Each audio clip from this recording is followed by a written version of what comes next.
all you Metamaniacs. This is Team NAG, and I'm here today to tell you that we have broken the raid. Well, a little bit anyway. That's right.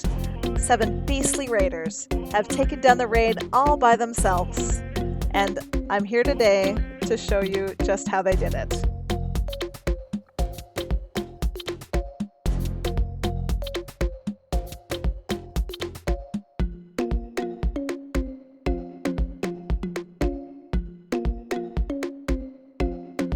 Oh my gracious. Greetings all you Metamaniacs, this is Team NAG, and I'm here today with Amadeus from the Wolf Pack, who has managed with a group of 6 other raiders to take down the Rancor. Very excited about that. Today we're going to give you all of their mods and their techniques to show you guys how to do this, to make it easier for your guild to take down this ruckus raid. Actually approached Mecca, who's an incredible raider and who organizes our Merc raids, and he offered to go around and find all of the great raiders and put them in one place together. Basically did the calculations and figured out that we could do it with 7 people. So Amadeus, why don't you just take us through an overview? We've been breaking up into mercs for Rancor now for a couple weeks. Been doing anywhere from 20 then to 15, then a couple that are lower than 15 person merc raids. So we felt relatively comfortable with that, but understanding that P4 is always the stumbling block and the difficult one. So as we were increasing our damage in P4, we were talking about, well, what's the smallest that we could realistically do this with. So it was exciting, and then P1 through 3 was relatively straightforward, except for a little snafu that we can talk about a little bit. But P4, we left it a little some time to test, so it was a lot of fun, just testing it, and then ended up being able to complete it, which was great. Let's start in P1 and All right. talk about our top raider in P1, RSL. Yeah, so our top raider was RSL. So the comp that we use, it's been out there. There's a lot of YouTubers and people who have been posting about it. We don't make any major changes from what has already been out there. It's basically a Vader lead with crew, Watt, and C3PO, and then the 5th is a flex spot with BB-8 and Shock T being the 2 primary ones. We usually just run BB-8 and have had good luck with that. The goal is just to maximize your stacks of dots on the captain, keeping everybody alive, or keeping Vader alive, and then getting as many culling blades as possible with max stacks. So we'll post the mods for all of these teams and the kind of first steps to take them down.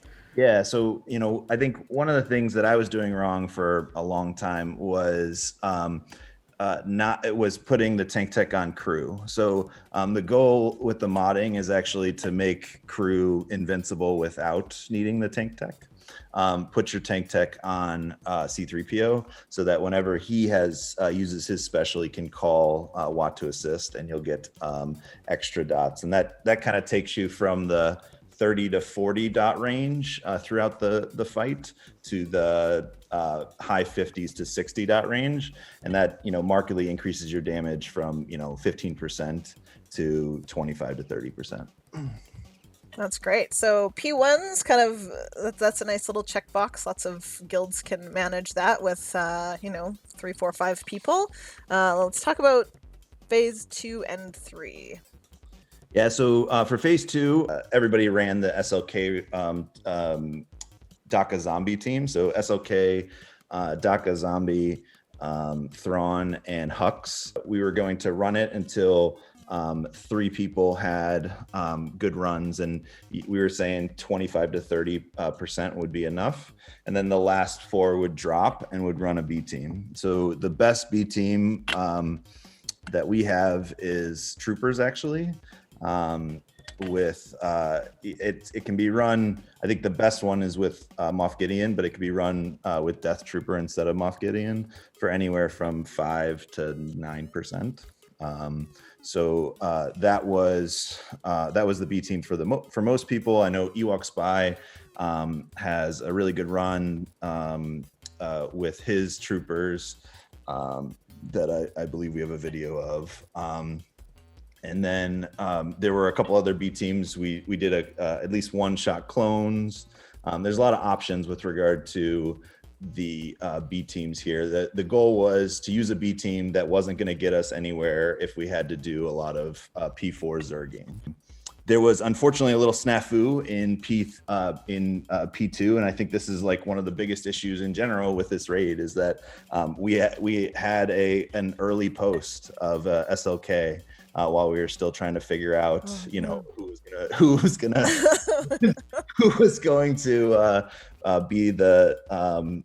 do the damage. It was about 10%, so it wasn't a big run. And it basically meant that we whoever was in was going to be the guys who would get the best runs, right? Because even in the battle, once you hit that 80% threshold, the Rancor markedly increases with regard to damage and your ability to do damage to him. So the high scores get much lower if you start a run at 90% as opposed to 100%. So I think we had 3 people in at that point, maybe 4 people in, and it was basically like, well, this is it. Hopefully we get 3 good runs out of the people who were there, and thankfully it was actually Mecha Rogue had his ridiculous SLK run, and that plus a couple other good runs carried us through P2. So he didn't get to save his teams to P4 then? He did not get to save SLK for P4. We were able to take care of business, but he did not get to save SLK for. So P2, P3, similar teams. Correct. Is there any difference in approach between the two other than sending Rose to her doom? So the strategy is the same. I think one of the things that I see floating out there that people may take to the extreme and is not really correct is that while you want to build up your siphon stacks, the damage from siphon is additive, while the damage from your actual mastery gains from the AoE is scales exponentially. And this is from Focht, who is our math guy. So, while I'm not the best person to talk about this, the bottom line is that the best runs you have is, early max spears. So, as we kind of roll through some of these videos, you'll see that you're getting about 120 siphon stacks before the topple is over. You are getting into your first ultimate. You're doing at least one more spear in ultimate, but then you're moving rapidly to your AoEs. And I think that's one big change between some of the videos that I've seen with some of the other YouTubers is that I don't think you need to spear forever, spear for days. I think you really need to focus on the mastery gains from your AoE a little bit more, and that was a big change for me, and that was what was put me over the top with regard to getting some of the top runs. Mm-hmm. And you had your top run in P2, did you say? What was your score in P2? It was P3. Yeah, it's P3. It was about 14 million, and it was a 35% run. 35%, nice. And did Mecha end up getting the mega P2? So he was the top one in P2, yeah.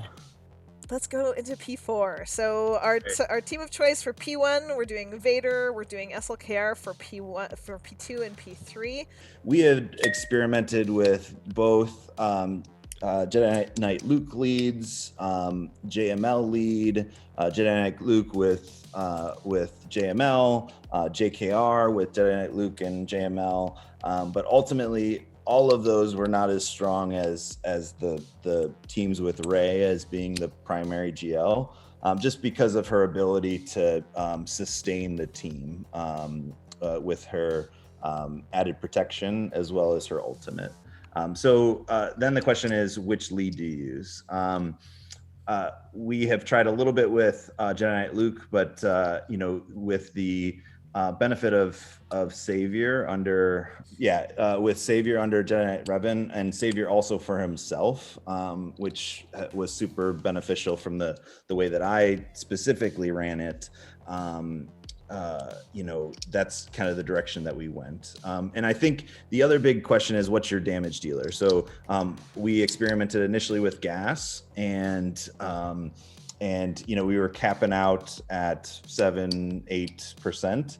And then people started running some cam, and cam just has a much higher damage ceiling. So we've basically transitioned over to cam as our damage dealer, with a supporting cast that includes Jedi Knight Luke for his Jedi Will buff, JKR for the cleanse, as well as the Savior, Hermit Yoda for Master's Training and heals, and Cam as the damage dealer. I think I said them all. Did I miss one? I all. I'm going counting Jedi Knight Revan, and Rey. We talked about Rey and Rey. Yeah. Like shocked.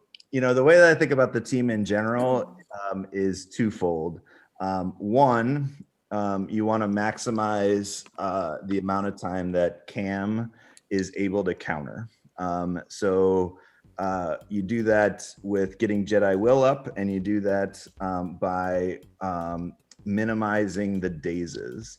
And it was interesting, as we were testing, it looked like the Rancor would do his AoE daze every single time you did your AoE cleanse with SLK. So the winning runs, or the highest DPS runs that I had, really was focused on getting a AoE swap to Hermit Yoda and tossing up the I think Foresight. you said SLK. You said AoE cleanse. Sorry.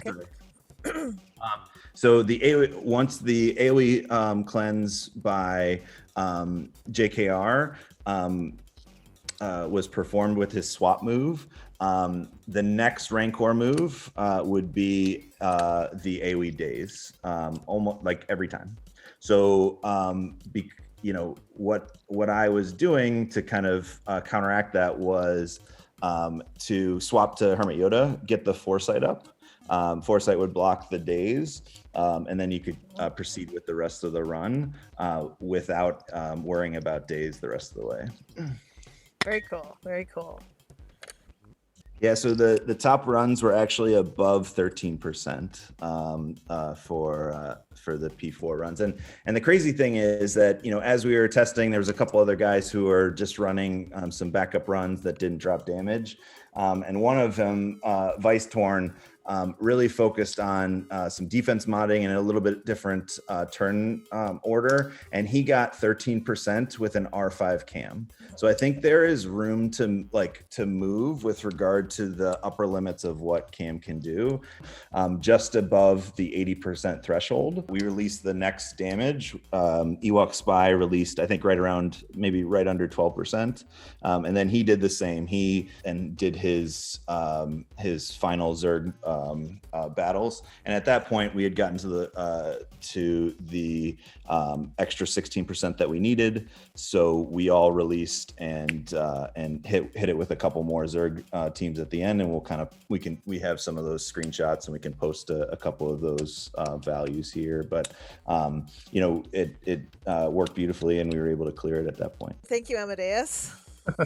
You're welcome. Thank you so much. Thank you to the raiders. Thank you to everybody who is kicking butt with this raid and sharing your amazing raid scores. You know, this is something that these amazing raiders should just keep to themselves and climb to first all the time, but they don't. All of the YouTubers who are sharing videos and all of the raiders who are sharing their big scores. Thanks to everyone for making this a community effort, because that's what CG has made it out to be. And you know what happens when the community gets behind something in Star Wars Galaxy of Heroes. We do things like solo P1 in a 2-month-old raid. So keep it, I don't know, may the force be with you, everyone, and keep being awesome out there. We'll see you on Thursday nights at 10:30 p.m. Eastern Standard Time on the Galaxy's Edge, Operation Metaverse's live stream. We'll see you in our patron chat if you become a member, and for our patron workshops, of which we have a whole bunch coming up right now. You can check out those on our in our Discord server. Awesome. Thank you so much, and have a great day.